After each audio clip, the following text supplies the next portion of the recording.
13 मई 2004 ये नतीजों का दिन था। 14वीं लोकसभा चुनाव के नतीजे आए। भारत उदय या कहें इंडिया शाइनिंग के नारे के साथ ताल ठोंकने उतरी भाजपा अपने घुटनों पर आ गई थी। 15 दलों का गठबंधन बना कांग्रेस ने सरकार बनाने का दावा तो पेश कर दिया, लेकिन सरकार बनते ही गठबंधन के दल कांग्रेस के लिए मुसीबत का सबब बनने लगे। 22 मई 2004 को डॉक्टर मनमोहन सिंह ने प्रधानमंत्री पद की शपथ ली। जाने माने अर्थशास्त्री और साफ सुथरी छवि वाले डॉक्टर साहब की सरकार ने अभी 2 महीने भी नहीं पूरे किए थे कि एक कैबिनेट मिनिस्टर के खिलाफ गैर जमानती वारंट जारी हो गया। और ये वारंट किसी छोटे मोटे अपराध का नहीं था, 11 लोगों के नरसंहार के मामले में जारी हुआ था। पुलिस दिल्ली में मंत्री महोदय के घर पहुंची तो पता चला कि मंत्री जी घर पर हैं ही नहीं।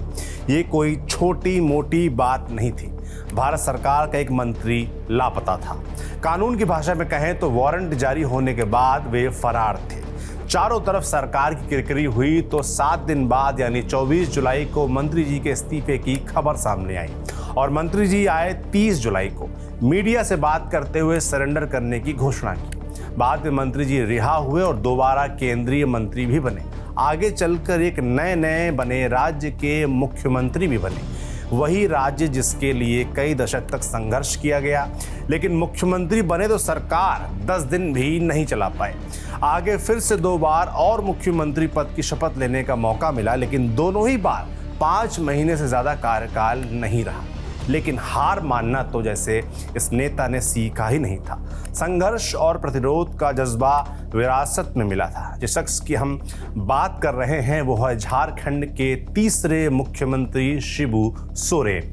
आज आपको इन्हीं शिबू सोरेन की पूरी कहानी सुनाएंगे। सोरेन परिवार की कहानी की शुरुआत होती है 1957 से। उस वक्त शिबू सोरेन अपने भाई राजा राम के साथ रामगढ़ जिले के गोला प्रखंड के एक स्कूल में रहकर पढ़ाई किया करते थे। शिबू सोरेन के पिता शोभरन सोरेन उस वक्त के पढ़े लिखे युवाओं में से एक थे और वो पेशे से एक शिक्षक थे। बताया जाता है कि उस वक्त उनके इलाके में सूदखोरों और महाजनों का आतंक रहता था। महाजन और सूदखोर जरूरत पड़ने पर गरीबों को धन देते और फसल कटने पर 1.5 गुना वसूलते। इतने नहीं, अगर कोई गरीब उसे ना चुका पाता तो वो खेत अपने नाम करवा लेते। बताया तो ये भी जाता है कि उस दौरान शोभरन की बुलंद आवाज़ के चलते महाजनों और सूदखोरों में डर बना रहता था। एक बार तो उन्होंने एक महाजन को सरेआम पीट भी दिया था। यही वजह थी कि वे महाजनों की आंखों की किरकिरी बन गए थे। एक दिन शोभरन अपने बेटे के लिए राशन लेकर हॉस्टल जा रहे थे, तभी रास्ते में उनकी हत्या कर दी गई। और यहीं से शुरू होती है महाजनों के खिलाफ उनके बेटे शिबू सोरेन की लड़ाई। एक आंदोलन खड़ा होता है। आंदोलन में महिलाओं के हाथ हंसिया रहती और पुरुषों के हाथ तीर कमान। महिलाएं जमींदारों के खेतों से फसल काट कर ले जाती, मांदर की थाप पर मुनादी की जाती, जबकि पुरुष खेतों से दूर तीर कमान लेकर रखवाली करते। ऐसे में जमींदारों ने कानून व्यवस्था की मदद ली। इस आंदोलन में कई लोग मारे भी गए, जिस वजह से शिबू सोरेन को पारसनाथ के घने जंगलों में भागना पड़ा। हालांकि उन्होंने आंदोलन बंद नहीं किया। शिबू पारसनाथ के घने जंगलों में छिपकर प्रशासन को खूब चकमा दिया करते। इसी धनकटी आंदोलन के जरिए शिबू सोरेन ने भूमि अधिकारों, मजदूर वर्ग के अधिकारों और सामाजिक न्याय की बात की। बाद में आंदोलन कई इलाकों में फैल गया। धनकटी आंदोलन न केवल आदिवासियों के आत्मसम्मान को बढ़ावा देने वाला था, बल्कि उन्हें अपने हक के लिए लड़ने का साहस भी देने वाला था। ये आदिवासी संस्कृति और पहचान की रक्षा का भी प्रयास था। और इसी धनकटी आंदोलन ने शिबू सोरेन को आदिवासियों के नेता भी बना दिया और बाद में इसी के चलते आदिवासियों ने उन्हें दिशोम गुरु की उपाधि दी। दिशोम का मतलब होता है जंगल या भूमि और ये आदिवासी संस्कृति में गहरा संबंध रखता है। दिशोम गुरु का मतलब हुआ जंगल या जमीन का नेता। अब बात बागी शिबू सोरेन की राजनीति में एंट्री की। धनकटनी आंदोलन के जरिए महाजनी शोषण के खिलाफ बगावत का बिगुल फूंकने वाले शिबू सोरेन बांग्लादेश की आज़ादी आंदोलन से खूब प्रभावित हुए। 4 फरवरी 1972 को शिबू सोरेन, विनोद बिहारी महतो और कॉमरेड ए.के. राय तीनों विनोद बिहारी के घर पर मिले। इस बैठक में तीनों ने सर्वसम्मति से तय किया कि बांग्लादेश मुक्ति वाहिनी की तर्ज पर झारखंड मुक्ति मोर्चा नाम के एक राजनीतिक दल का गठन किया जाएगा, जो अलग झारखंड राज्य की मांग को लेकर संघर्ष करेगा। हालांकि झारखंड राज्य के लिए पहले भी मांग होती रही थी, लेकिन झामुमो के गठन के बाद इसमें तेजी आई। 1977 के चुनाव हुए। पहली बार लोकसभा चुनाव में शिबू सोरेन ने दुमका सीट से भाग्य आजमाया, लेकिन उनके हाथ असफलता लगी। इस चुनाव में भारतीय लोकदल के बटेश्वर हेम्ब्रम से शिबू सोरेन हार गए, मगर ये हार लंबी नहीं टिकी। 1980 में वे पहली बार दुमका से सांसद बने। इसके बाद उन्होंने साल 1986, 89, 91, 96 में लगातार जीत हासिल की। 1998 के लोकसभा चुनाव में उन्हें भाजपा के वर्तमान प्रदेश अध्यक्ष बाबूलाल मरांडी से हार का सामना करना पड़ा, जिसके चलते शिबू सोरेन ने अगले चुनाव में अपनी पत्नी रूपी सोरेन को चुनाव लड़वाया, लेकिन उन्हें भी बाबूलाल मरांडी से हार का सामना करना पड़ा। साल 2004, 2009, 2014 में फिर से वे दुमका संसदीय क्षेत्र से चुनाव जीतने में सफल रहे। इस प्रकार कुल मिलाकर 8 बार शिबू सोरेन दुमका से लोकसभा का चुनाव जीतने में कामयाब रहे। शिबू सोरेन का विवादों से भी लंबा नाता रहा है। ऐसा एक विवाद था सांसद रिश्वत कांड। चलिए उसकी कहानी भी आपको बताते हैं। 90 के दशक तक शिबू सोरेन राष्ट्रीय राजनीति में आ चुके थे। 1995 में खुलासा हुआ कि झामुमो के सांसदों ने पीवी नरसिम्हा राव की सरकार बचाने की एवज में रिश्वत ली थी। इस वजह से झामुमो के सांसदों पर मुकदमा हुआ। इस बात का खुलासा तब हुआ जब झामुमो सांसद शैलेंद्र महतो ने भाजपा ज्वाइन की। उसके बाद वो सरकारी गवाह बन गए। इतना ही नहीं, 1 अप्रैल 1997 को जब दिल्ली की एक अदालत में उस मामले की सुनवाई हुई तो महतो ने कहा कि 28 जुलाई 1993 को पीवी नरसिंह राव सरकार के खिलाफ अविश्वास प्रस्ताव के विरोध में वोट देने के लिए उन्हें बतौर रिश्वत 40 लाख रुपए मिले थे। इसमें से 39,80,000 रुपए उन्होंने पंजाब नेशनल बैंक की नैरोजी नगर स्थित शाखा में जमा कर दिए।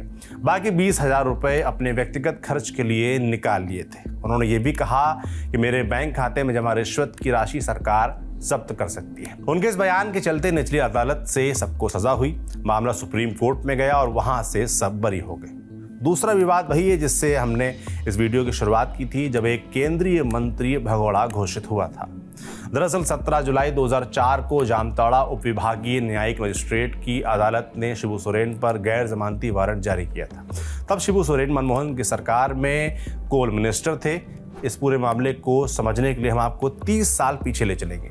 दरअसल 23 जनवरी 1975 को बांसपहाड़ी, रजैया, चिरुडी, तरनी, उजियाडीह, रसिया भीटा और अन्य जगहों पर नदी के किनारे लोग घातक हथियार एवं बंदूकों से लैस होकर बलवा करने के उद्देश्य से जमा हुए थे। इस नरसंहार में 11 लोगों की हत्या कर दी गई थी। इस नरसंहार के बाद कई आरोपी फरार हो गए थे। इसमें एक नाम शिबू सोरेन का भी बताया जाता है।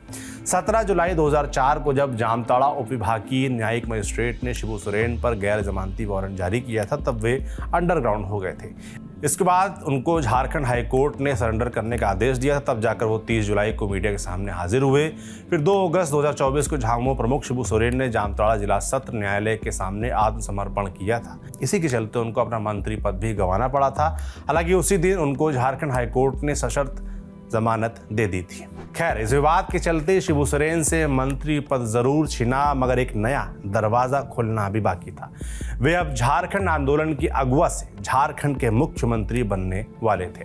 साल 2005 में झारखंड विधानसभा चुनाव के नतीजे आए तो बीजेपी और जेडीयू के गठबंधन को 36 सीटें मिली, जो बहुमत के आंकड़े से 5 कम थी, जबकि झारखंड मुक्ति मोर्चा और कांग्रेस के गठबंधन को 26 सीटें मिली।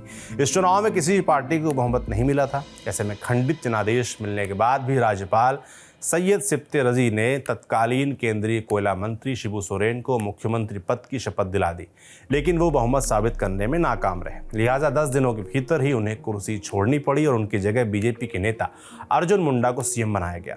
उसके बाद दूसरी बार शिबू सोरेन 2008 में मुख्यमंत्री बने, लेकिन जब मुख्यमंत्री बने तो उस वक्त वो विधायक नहीं थे। ऐसे में शिबू सोरेन तमाड़ सीट से विधायकी का चुनाव लड़े, लेकिन उन्हें निर्दलीय उम्मीदवार राजा पीटर के हाथों हार का सामना करना पड़ा।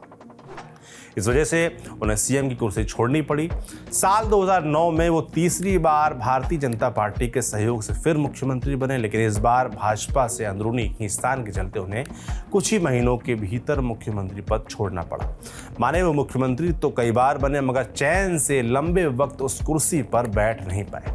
फिलहाल उनके बेटे हेमंत सोरेन झारखंड के मुख्यमंत्री हैं, लेकिन ये भी एक विडंबना ही कही जाएगी कि जिस नेता ने झारखंड राज्य की लड़ाई सबसे मजबूती से लड़ी, उसे कभी पूर्ण कार्यकाल के लिए सीएम बनने का मौका नहीं मिल सका। खैर, ये मौका हेमंत सोरेन को जरूर मिला। बीच में कुछ वक्त जेल में रहने का हटा दिया जाए तो ऐसा कहा जा सकता है। और ये वही हेमंत सोरेन हैं जो शुरुआत में राजनीति से दूर थे, क्योंकि वो पढ़ लिख कर इंजीनियर बनना चाहते थे। यहाँ तक कि उनका एडवांस कोर्स करने के लिए विदेश में एडमिशन भी फाइनल हो गया था, लेकिन उनके पिता शिबू सोरेन ने उन्हें नहीं जाने दिया। वे चाहते थे कि हेमंत उनकी मदद करें। बाद में हेमंत ने 2003 में छात्र राजनीति से अपना राजनीतिक जीवन शुरू किया था, जबकि उनके बड़े भाई दुर्गा सोरेन पहले से ही पार्टी को आगे बढ़ा रहे थे।